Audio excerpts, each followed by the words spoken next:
Mapagpalang araw po sa inyong lahat. Welcome to DJ Sean Stories. Turn on your notification bell, like and subscribe para sa crime stories araw-araw. Ang kwento po natin ngayon ay nangyari sa Amerika ng taong 1999, kung saan isang babae po ang napaslang. Paalala lang po, medyo nakakalito po ang kwentong ito. Pero ang suspect po sa kasong ito ay naging laman po ng maraming balita sa Amerika dahil ayon nga po sa mga suspect, sila ay mga alien. At ayon naman po sa ilan, ang mga suspect ay baka daw aswang, vampira o alien. Ang babaeng biktima po ay kinilalang si Girlie Chu Hosinkoff, 36 years old, isang Malaysian. Siya po at ang kanyang pamilya ay madalas na bumibisita sa Amerika para magbakasyon. Habang siya ay nasa Amerika, nakilala niya po ang isang lalaking si Diazen Hosinkoff, 34 years old. Si Diazen ay 38 years old noon. Ang totoong pangalan po pala ni Diazen ay Armand Chavez. Bago niya po nakilala si Girlie, legal niyang pinalitan ang kanyang pangalan. At nagkaroon nga po ng relasyon ang dalawa. At taong 1993, sila po ay nagpakasal. Sina Girlie at Diazen ay nanirahan po sa New Mexico. Nakapagtrabaho si Girlie bilang isang bank teller. Si Diazen naman ay naglalako ng mga gamot sa mga mayayamang pasyente. Kinukuhanan din ni Diazen ang kanyang mga kliyente ng dugo para gamitin nga sa kanyang mga eksperimento. Ang pakilala kasi ni Diazen kay Girlie ay isa po siyang doktor. Sinabi ni Diazen na mayroon siyang isang degree mula sa University of Tokyo at Cornell Medical College. Pero sa totoo po ay tinanggal siya ng mga paralang ito at dinoktor niya na ang kanyang mga papeles. Sinabi niya din po kay Girlie at sa ibang mga tao na may leukemia siya. Pero siya po pala ay magaling na mula sa sakit na iyon. Marami din po siyang nilokong mga tao at binibentahan niya ang kanyang mga pasyente ng pekeng gamot na kanyang ginagawa. Madalas nga din po sinasabi ni Diazen na siya ay isang agent ng CIA. Ayon kay Diazen, siya ay nagtrabaho para sa CIA dahil siya ay higit 20,000 years old na. Isang alien at may nagawa na siyang gamot na nakakabata. Ang mga gamot daw na ito ay gustong kunin sa kanya ng CIA dahil ito nga ang dahilan kaya bata ang kanyang itsura. Taong 1995, pinaghahanap po si Diazen ng FBI dahil sinubukan niyang bumili ng isang bioreactor mula sa isang kumpanya. Naalarma po ang kumpanya na ito dahil bakit naman bibili ang simpleng tao ng bioreactor kung hindi naman po siya isang scientist. Kaya naman, nagsumbong po ang kumpanya sa FBI dahil sa kakaibang pag-uugali ni Diazen. Nagsagawa ng investigasyon ang FBI pero kalaunan ay wala naman pong nangyari. Nang sumunod na taon, 1996, umuwi po si Diazen sa bahay nila ni Girlie, dala ang isang batang lalaki na si Dimitri. Ayon po kay Diazen, si Dimitri ay isang ulilang bata mula sa Mexico na kailangan ampunin. Tuwang-tuwa nga po si Girlie noon dahil sila ni Diazen ay sumusubok noon na magkaroon ng anak pero hindi po nagtatagumpay. Kaya nga, minahal agad ni Girlie si Dimitri. Pero lingid po sa kaalaman ni Girlie, si Diazen talaga ang ama ng bata. Ang ina ni Dimitri ay isang Japanese na babae na nakatira noon sa Canada. Ang babae niya ito ay naging karelasyon ni Diazen habang siya ay kasal kay Girlie. Nang ipinanganak nga po si Dimitri, nakumbinsi niya ang ina ng bata na si Dimitri ay may nakamamatay na sakit at siya lamang ang makapagpapagaling. Kaya naman, ibinigay ng babae si Dimitri kay Diazen. Pero hindi na muling nakita ng babae ang kanyang anak. Naging maayos naman ang lahat para sa mag-asawa kasama si Dimitri. Pero Nang January 1999 ay nag-iba na po ang lahat. Nakaranas po si Girlie kay Diazen ng domestic abuse at pinagbabantaan na siya ay papatayin. At dahil po may kutob na si Girlie na baka saktan siya uli ni Diazen, inuna niya na po ang kanyang sariling kaligtasan.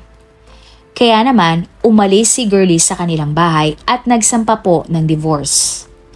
Pinirmahan din ni Girlie ang mga papeles na binabawi niya na ang lahat ng kanyang karapatan bilang magulang ni Dimitri. Sa kabilang banda, matapos pong iwan ni Girlie si Diazen, sinimulan nito ang paulit-ulit na panghaharas kay Girlie. Kaya nga po, nag-file ang babae ng restraining order laban sa asawa. Sa sobrang takot po ni Girlie para sa kanyang buhay, sinabi niya sa kanyang mga kasamahan sa bangko na kung may mangyari man sa kanya, kumontak sila ng mga pulis at ipaalam sa kanila na si Diazen ang magiging sospek. Nang umalis nga po si Girlie sa bahay nila ni Diazen, dun niya nalaman ang lahat ng kasinungalingan tungkol sa kanyang asawa. Hindi siya isang doktor at ang lahat ng papeles niya ay peke. Dito na nga din po nalaman ni Girlie na si Diazen pala ay 2 beses nang kinasal sa ibang babae. Dahil nga po dito, kumontak na si Girlie sa FBI tungkol kay Diazen at binalak na ibigay ang lahat ng ebidensyang natuklasan niya. Naikwento din po ni Girlie sa kanyang mga kasamahan sa trabaho ang pinagdadaanan niya tungkol sa asawang si Diazen. Sa kabilang banda, nagalit po si Diazen nang iniwan nga siya ni Girlie at nagsimula siyang magplano laban dito.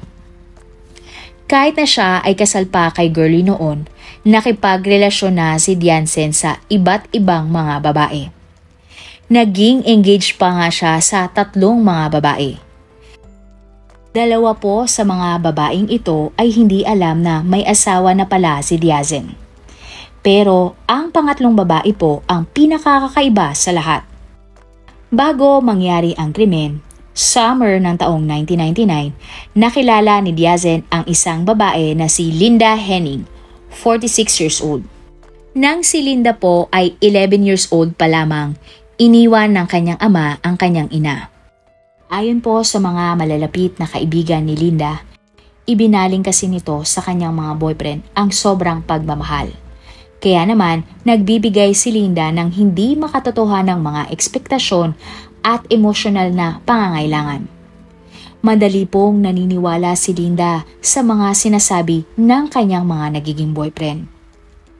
Nang siya ay lumaki, naging modelo po siya at nagkaroon ng sariling negosyo.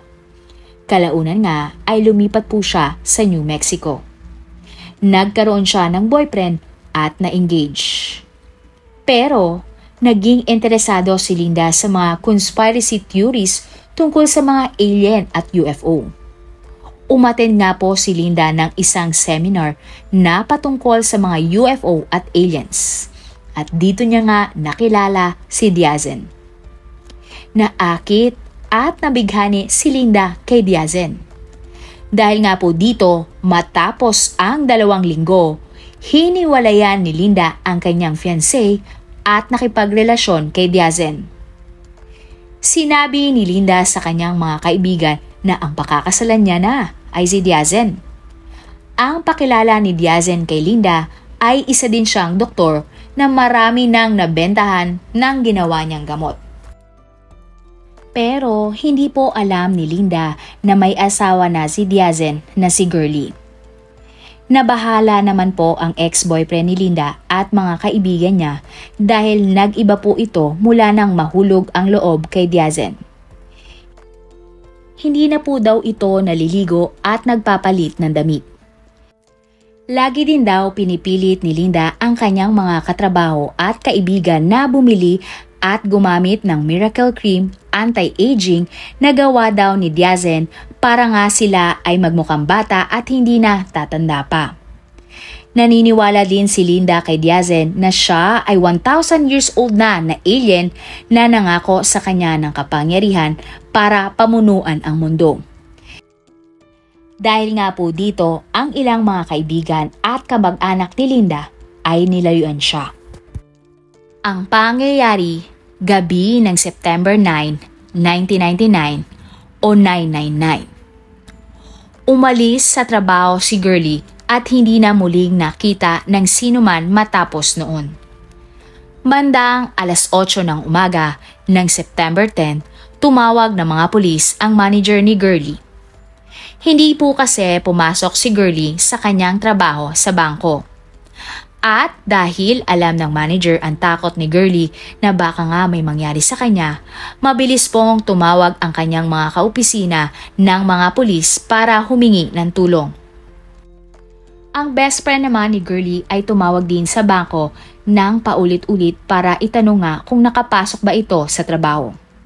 Sinabi niya sa manager ni Girlie na lagi niya itong kausap tuwing gabi at ng gabing iyon ay hindi nga po niya sinagot ang tawag kaya siya ay nag-aalala sa kaibigan. Isang katrabaho naman ni Girlie ang nagpunta sa kanyang bahay. Sinabi niya na walang sumasagot sa pagkatok niya pero andun daw nga po ang kotse ni Girlie. Kaya naman hinanap niya ang landlord ni Girlie para buksan ang bahay. Nang makapasok po sila sa bahay, napansin nilang hindi nakalak ang pinto ni Girlie.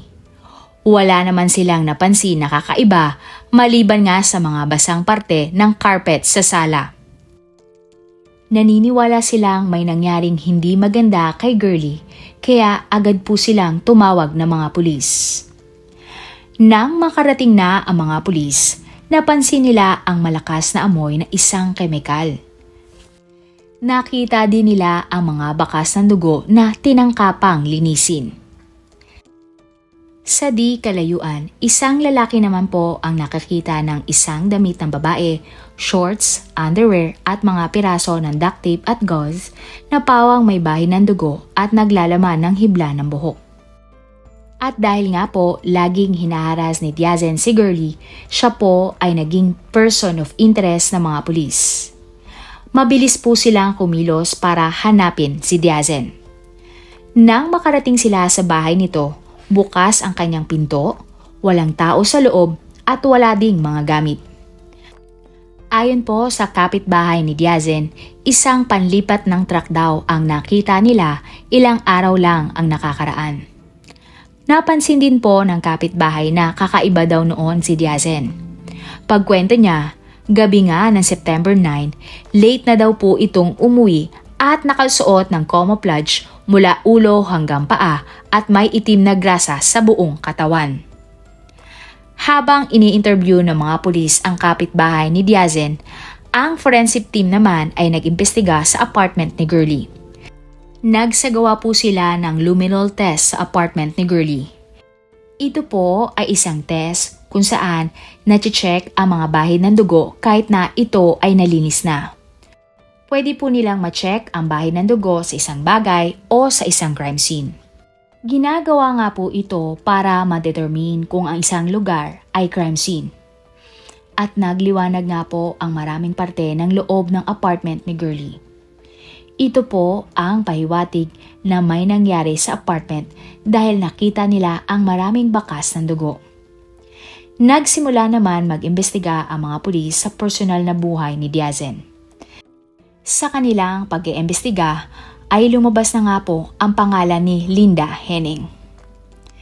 September 12, 2029, kwinestyon ng mga pulis si Linda. Ayon po sa kanyang interview, ang alam daw ni Linda kay Diazen ay isang successful na doktor at hindi isang immortal na alien. Hindi din daw alam ni Linda kung nasaan si Diazen at hindi niya na inaasahan na makikita pa ang lalaki. Nang tanungin naman tungkol kay Girlie, hindi pa daw niya nakikita ito. Samantala, nakatanggap naman po ang mga investigador ng report na nanggugulo at nanghaharas si Diazen sa kanyang kapitbahay na nagbigay ng statement sa mga pulis. Na-trace naman ng mga pulis ang tawag at ito ay nagmula sa isang bahay sa South Carolina. Ang bahay po ay pagmamay-ari ng isang babae na magpapakasal din kay Diazen at posibleng hindi naman niya alam na may asawa na itong nawawala. Inaresto po si Diazen dahil sa kasong making threats across state lines at na-extradite pabalik sa New Mexico. At nang tanungin siya ng mga pulis, nagsabi naman po si Diazen na wala siyang alam sa pagkawala ng kanyang asawa. Agad naman nag-imbestiga ang mga pulis sa bahay kung nasaan si Diazen. Nahanap po nila sa loob ng bahay ang 2 vial ng dugo, address book ni Gurley, ang Malaysian photo ID nito, isang steam cleaner, isang pares ng baril, charcoal stick, na kadalasang ginagamit ng mga sundalo upang ipinta nga ang mukha nila kapag nagtatago. At nakakita rin sila ng isang camouflage. Sa kabila ng lahat ng mga nakuhang ebidensya at mga circumstantial evidence na nagsisabing sina Diazen at Linda ang sangkot sa pagkawala ni Gurley at ang malaking chance na sila ang pumatay dito, nagkaroon po ng isang malaking problema ang mga pulis. Hindi nila mahanap ang katawan ni Gurley. Pero mayroon po silang mga sapat na ebidensya para ituloy ang kaso. Lumabas po kasi ang resulta ng mga blood test sa nakuhang mga ebidensya. Lahat ng ito ay tumutugma nga po kay Gurley. Nakita din nila ang mga buhok at ilang DNA na pag-aari ni Linda. Nakuha din ng mga pulis ang ebidensya na nagpunta si Linda sa bangko kung saan po nagtatrabaho si Gurley. At si Gurley pa nga mismo ang bank teller noon ni Linda. Dahil nga napatunayang nagsisinungaling, kinasuhan si Linda ng perjury. Dahil nga po sa kaso, nabigyan ng pagkakataon ang mga investigador na halugugin ang bahay ni Linda. Nakita po nila ang isang patalim sa bahay ni Linda kasama ang resibo na ito na nakapangalan kay Diazen na nabili nito ng araw na mawala si Gurley. May nakita rin pong 2 baril ang mga pulis sa loob ng bahay. November 17, 2000. Dahil sa mga ebidensya na nakalap ng mga pulis, kinasuhan po sina Linda at Diazen ng first-degree murder para sa pagpatay kay Gurley. Sila ay ikinulong habang naghihintay ng kanilang trial. January 14, 2002, sa kanyang trial, umamin si Diazen na guilty sa pagplano ng pagpatay sa kanyang asawa. Pero ayon po sa mga news reports, umamin lang si Diazen para maiwasan niya ang hatol na bitay. At nanindigan din si Diazen na hindi siya mismo ang aktual na pumatay kay Gurley. At dahil nga po sa pag-amin niyang ito, hinatulan siya ng habang buhay na pagkakakulong at dagdag po na 60 years sa kulungan. Bilang kapalit sa pag-amin, hindi na nga po siya nahatulan ng bitay. Pumayag siyang sabihin sa mga investigador kung nasaan ang katawan ni Gurley. Habang nasa trial, ang kapatid ni Gurley ay umaasang malalaman pa nila kung nasaan ang labi ng kanyang kapatid para mabigyan nga po ito ng maayos na libing. October 1, 2002, ang naging trial naman ni Linda. Nagplead po siya ng not guilty sa pagpatay kay Gurley. Nagbigay naman ang mga kaibigan ni Linda ng statement sa korte na hindi niya kayang gawin ang pumatay. Ayon po sa kanila, posibleng na brainwash siya ni Diazen. Kinuwento nila sa korte ang malaking pagbabago nito simula nang makilala ang lalaki. Ang Linda nga na kanilang kilala ay hindi kayang pumatay ng tao. Ipinagtanggol naman ni Diazen si Linda at sinabing wala siyang naging partisipasyon sa pagkamatay ni Gurley. Itinuro ni Diazen ang isang lalaking nagngangalang Bill Miller, 54 years old, bilang suspect. Si Bill Miller ay kakilala ni Linda at Diazen. Siya ay isang mangangaso at marunong siyang gumamit ng baril. Sa araw nga po na nawala si Gurley, sinabi ni Bill sa kanyang kapitbahay na pupunta nga siya at aalis para mangaso. Pero kalaunan siya po ay hinuli ng mga pulis at kinasuhan ng 5 counts of tampering with evidence. Sa korte, tinanong ng mga abogado si Diazen kung bakit nakita nila ang dugo ni Linda sa crime scene. At umamin nga si Diazen na ito talaga ay kanyang nilagay. Inamin din ni Diazen na nag-iiba kasi siya ng anyo at nakakapunta sa iba't ibang lugar nang sabay-sabay. Sinabi niya sa korte na madalas siyang kumuha ng dugo mula sa kanyang pasyente at gusto nga sana niyang gumamit ng maraming sample para malito ang mga pulis sa investigasyon. Pero ng oras daw na iyon ay ang dugo lang ni Linda ang meron siya, kaya yun ang inilagay niya. Naniniwala naman ang panig ni Linda na kaya ginawa yon ni Diazen ay para i-frame up si Linda. Tinanong naman po sa korte si Linda kung nasaan ang mga labi ni Girlie, pero tumanggi lang siyang sabihin kung nasan ito. Inamin naman ni Linda sa korte na kinumbinsi siya ni Diazen na patayin si Girlie para siya ang maging reyna ng mga alien. Siya din daw ay isang vampira at ipinakita pa nga sa korte na siya ay may pangil. October 25, 2002, napatunayang guilty po si Linda sa pagpatay kay Girlie. Bukod dito, nadagdagan po ang kaso niya ng kidnapping, conspiracy to kidnap, tampering with evidence, and 4 counts of perjury. April 18, 2003, ang nakatakdang araw na mahatulan si Linda. Bago po siya mahatulan, nagsalita sa korte ang panig ng prosecutor. Ayon po kay Paul Spears, nakatanggap siya ng mga report na kinain daw ni Linda ang mga labi ni Girlie para hindi na mahanap pa ng mga investigador. Pero hindi naman po napatunayan kung totoo nga ang mga ito. Sa huli, hinatulan po si Linda ng 73 years na pagkakulong. Si Bill naman ay kinasuhan ng 1 taon at 3 buwan. Noong January 2020, humiling si Diazen sa korte na alisin ang hatol sa kanyang habang buhay na pagkakulong. Naniniwala po kasi si Diazen na itinago ng prosekusyon at ng mga pulis ang mga ebidensya na magpapawalang sala sa kanya at kay Linda. Kahit na umapila pa, hanggang ngayon ay nakakulong pa din po si Diazen at Linda. Sa huli, hindi naman po itinuro ni Diazen kung nasaan ang mga labi ni Girlie. At ang nakakalungkot po ay magpahanggang ngayon ay hindi na po ito natagpuan. Kaya nga po, ayon sa ilan, may posibilidad na aswang si Linda, kaya nga niya nagawang makain ang mga labi para hindi na ito makita. Yun ay kung totoong ginawa nga po niya iyon. Marami pong salamat sa inyong panonood. Huwag kalimutang i-follow at mag-subscribe sa iba pa nating YouTube channel katulad ng Manila Boy Wonder Philippines at Tagalog Facts at Mysteries by DJ Sean. Mapagpalang araw po hanggang sa susunod na episode. Salamat sa lagi niyo pong pagtutok araw-araw. God bless everyone!